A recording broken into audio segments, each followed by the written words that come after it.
Welcome to the AmericanaMusic.com podcast with your host, Sarah Popejoy.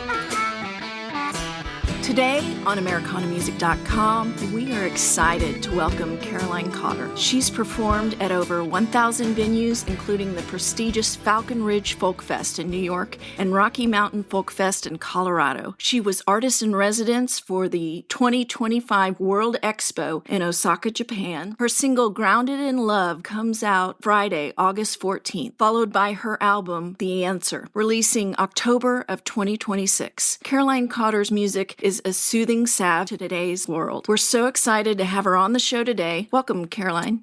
Thanks so much, Sarah. Good to be here. Caroline, when you're not touring, you call Maine and sometimes Nashville home. You grew up in Rhode Island, but what I want to ask you about is that time in your early 20s you spent in Spain, Thailand, and India, studying yoga and meditation, sleeping on train station floors, washing clothes in sinks, and being an observer of human life. Tell me a little bit about that experience. It feels like a long time ago. I mean, it was a long time ago.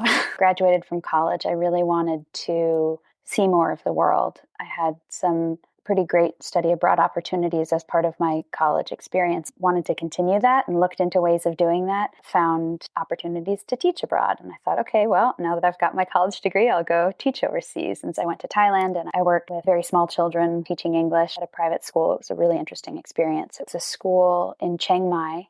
And then after that, it was off to Spain. The reason that I went to Thailand was because I was researching how to teach in Spain. And I found out that not only you need a college degree, but at least a year of teaching experience. Asia is a good place to go with just a college degree. But then after that, I went to Spain. And during that time, that's when I started writing songs. A lot of my life in Spain consisted of not just working as a teacher, but also writing songs and then performing both on the street and in little venues where I'd do pop-up shows and organize concerts. So that time in my life was really, still is, about exploration. It was just over a year after I moved to Spain that felt like it was time to move on. And I went to India to study yoga and meditation. And that was the beginning of this international adventure. I find it interesting how many artists, especially that I've been interviewing lately, have international experiences before they ever started playing. I come from a family that didn't do any international travel. We got in the car and came up to Maine to visit my grandparents. We went 20 minutes down the road in Rhode Island to visit my other grandparents. Went on a few outdoor adventure vacations with my family, but not far. You know, we didn't, I don't think we ever got in a plane. So when I had those experiences, it opened my eyes to this whole world that I had never experienced. And so I really kind of ran with it.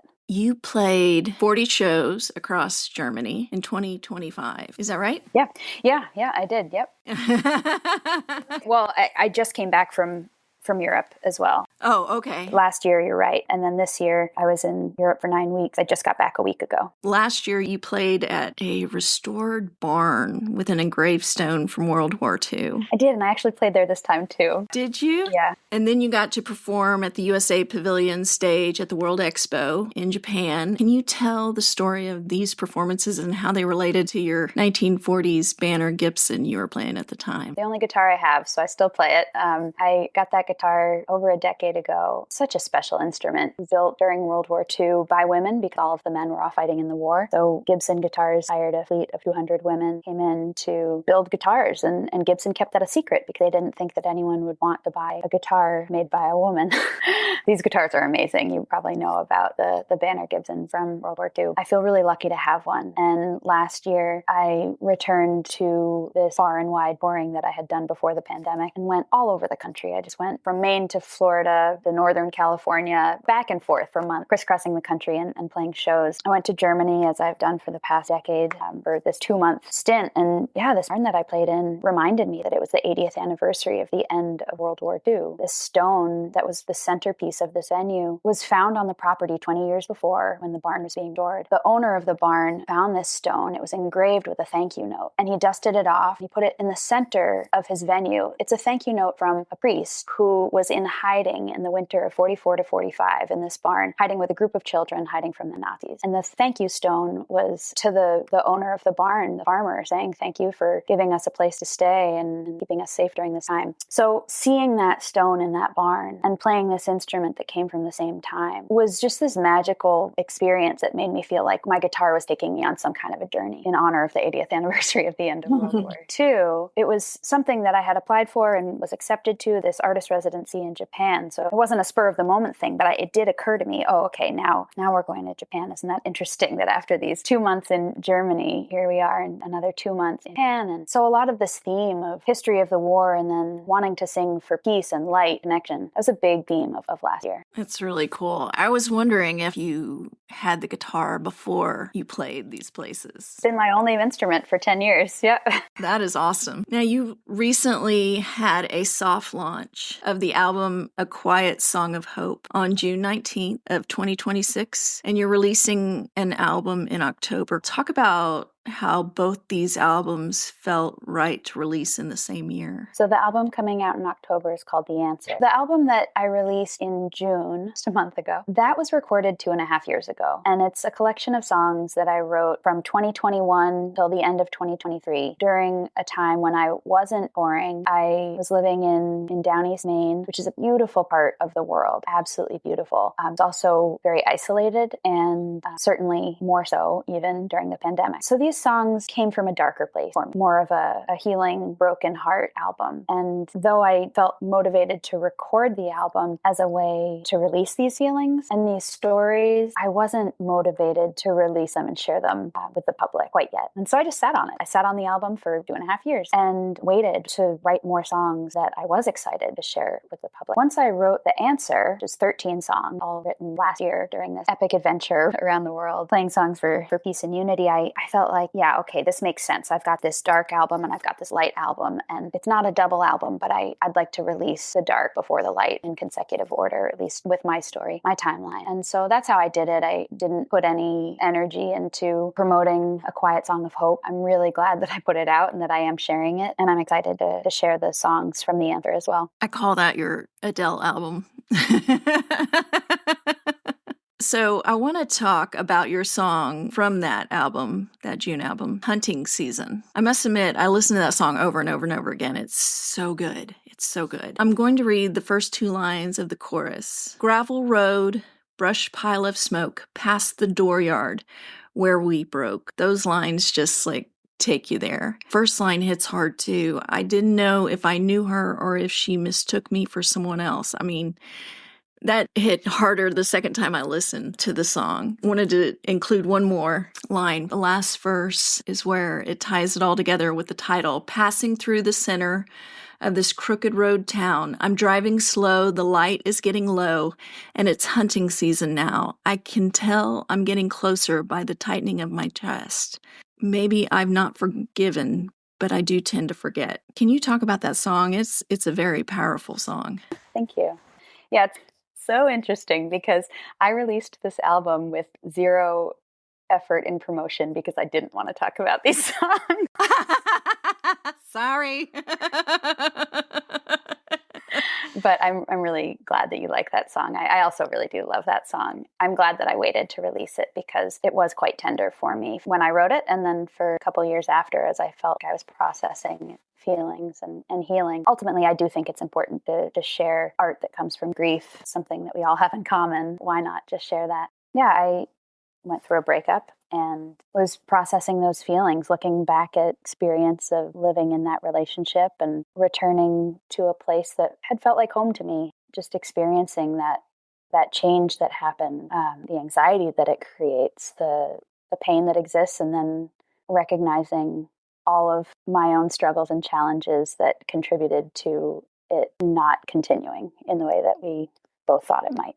Is it harder for you to write songs that are associated with grief and things like that? Do you feel that that's something that's harder, or it's just maybe something you don't like to share? It's the second. Yeah. It's not hard for me to write these songs as much as it is. I'm less inclined to share them. I'll write songs all day about all my deepest, darkest thoughts and feelings, but how and where and when I share them is the part that I'm more careful about. Your ability to use visuals that both paint a picture and metaphorically tell the story is pretty on point. Can you talk a little bit about your thought process on writing with visuals? I think it's part of how I process these things. Painting a picture for myself brings back that moment, that place. And so I've said this before and I'll probably say it forever, that, songwriting for me is this cathartic expression of my life experience, and being able to paint that picture as clearly as I can for myself so that I remember is most of it, I think. Mm-hmm. Yeah. Yeah. How important to you is it to be authentic in your songwriting? Because you seem to write very close to the bone without naming names. I do. Yeah, it's very important. I'd rather write a song that's all true and never share it than write a song that's half true and share it with the world.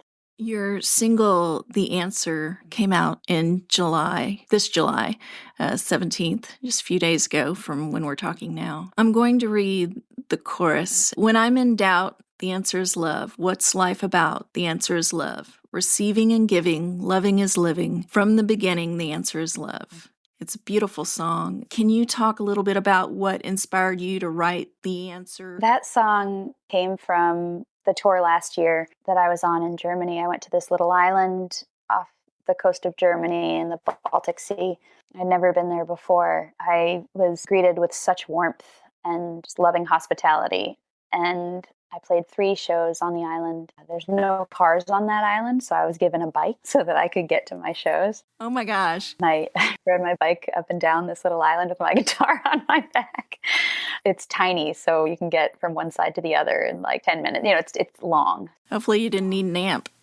No, exactly. The show's acoustic. I did unplugged. No amp needed. Yeah, it's just this beautiful, beautiful place. And one of the venues that I played in is an art gallery cafe with gorgeous art on the walls. And then there was also this mirror on the wall. And the mirror, somebody had written in English. Of course, this is in Germany, so it stood out to me that it was in English. Love is the answer. I took a picture of it. I thought it was really beautiful and kind of kept that image with me as I was riding around this island, a bicycle, saying love is the answer. And honestly, my first response was, okay, that's too cliche. I don't know if I want to write that song. And it stuck with me. And I thought, you know what? I think that's what I'm up to right now. I think I'm writing these songs that I just feel like I need them. I think maybe the world needs them. We're really in this weird place right now where greed and grievance is seemingly cool or something. I think this reminder that returning to love and that it isn't something that you need to doubt or believe in. It's just there. It's kind of like the North Star. That's where the song came from. And I am really grateful to have a song that feels so simple and so true and even potentially on the nose. I just don't care. It's fun to sing. It's fun to sing and it's fun to share with people. The way you put it together, though, it did not come out cliche. That's good to hear. Thank you.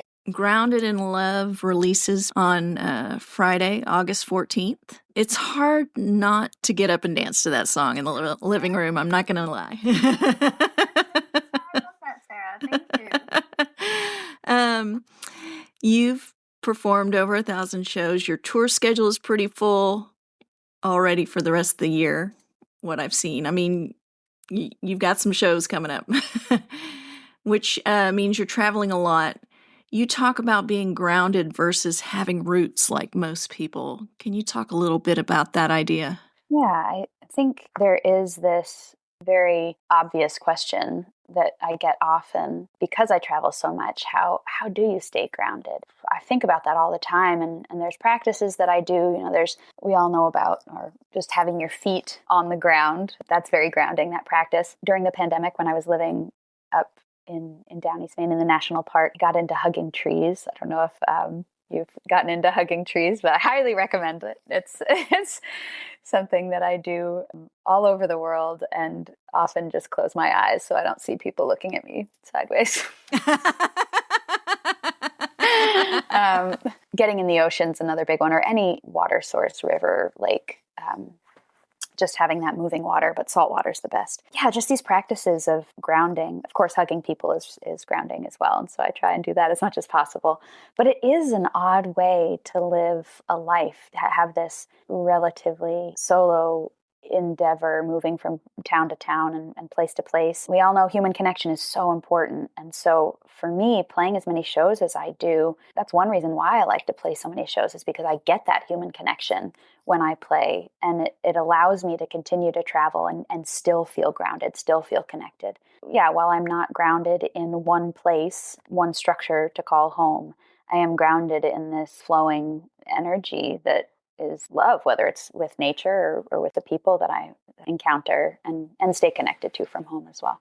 What is the biggest takeaway from your upcoming album? What has it taught you? I think there's this sense for me in songwriting for the past almost 20 years that I've been writing a lot about myself. And I don't say that with a negative or a positive. It's just how it is. It's been my experience, is writing a lot of things that come up for me. I heard many years ago, write what you know. And so here I am writing what I know, which is my life. It's not just been that. I mean, I have songs that I've written about other people, inspired by their stories that they tell me, but it's all very personal. This album, The Answer, is more universal than any of the songs that I've written in the past. Maybe more simple in a way. But after I wrote and recorded A Quiet Song of Hope, which really does come from this deep personal place, I felt inspired and motivated to write something that was more guided by the light and by community,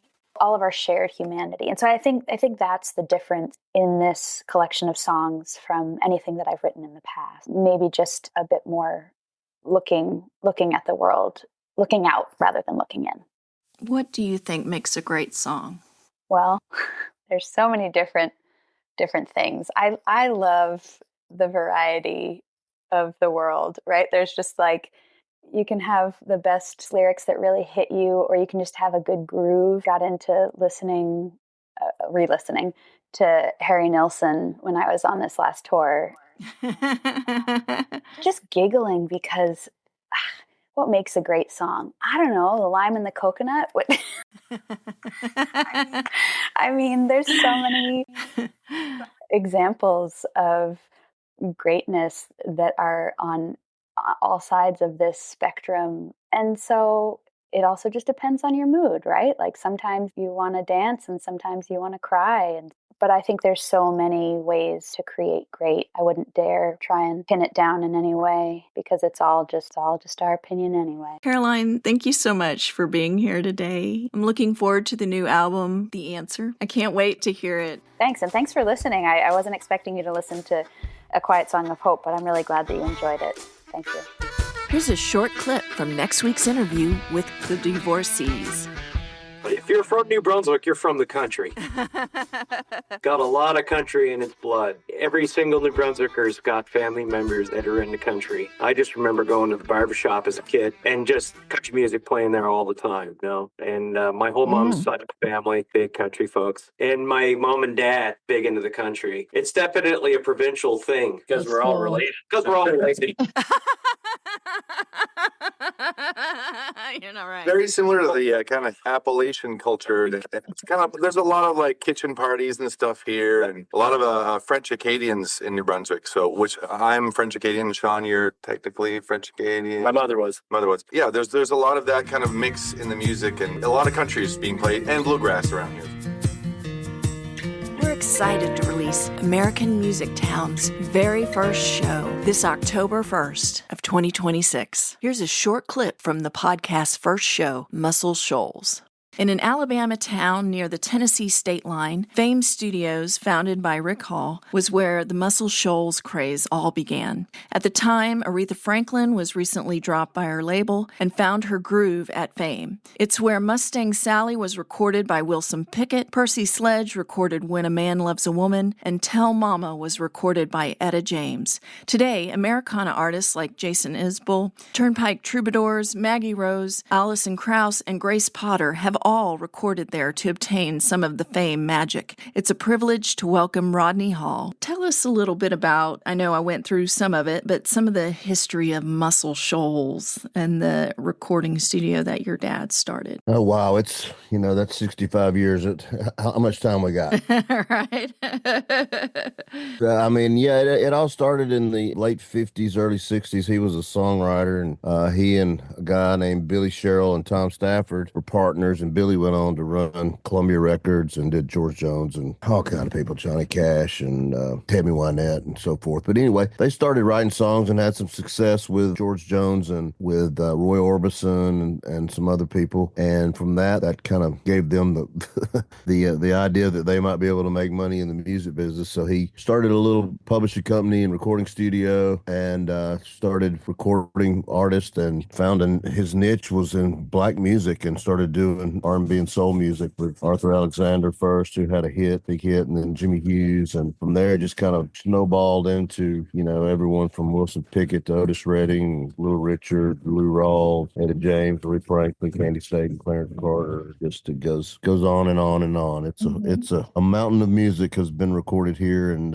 it's still going on, still doing it today. So I saw that recently you guys have been adding a lot of updates as well to the studio. We have. In the last couple of years, we've remodeled our Studio B control room and brought in an SSL 6000E and a bunch of new equipment and a bunch of old equipment too. We revamped the original console that was in there, which was a Universal Audio built console, custom built console. And then recently we've opened up an immersive mix room, spatial audio, and that's off site, so it's not at our building. It's in across the river in Florence, but it's a great studio, great room. We're excited about it as well. That's really cool.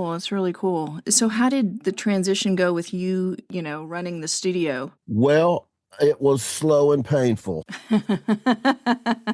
I graduated from college and got my master's degree and was in Huntsville selling computers, thinking I was going to do the tech thing and be in the computer world, and got over there. I was selling to NASA and Boeing and to a corporate computer sales gig. And, I was enjoying that, but then I saw that there was an opportunity for someone to come run the studio, and just saw the opportunity and realized, God, how many people would kill to have that gig. And I've got the wide open door, obviously, because it's my family. So I bit the bullet, took a huge pay cut, and came over here and did that, and then got into publishing and started working in the publishing world. And we started having a lot of success with that and had 2 or 3 Song of the Years. And then my brother and I bought my dad out of the publishing company, and he was ready to cut back on what he was doing. So we bought that, and that was in 99, and have taken that forward over the years. And it's just evolved into, as my dad eased out, I was taking more responsibilities. And then obviously he passed away in 2018. It all kind of fell on my shoulders, mine and my mom. She's still here. She's 83. She still does our books and does the royalties and all that. And my brother Mark is still involved somewhat as well.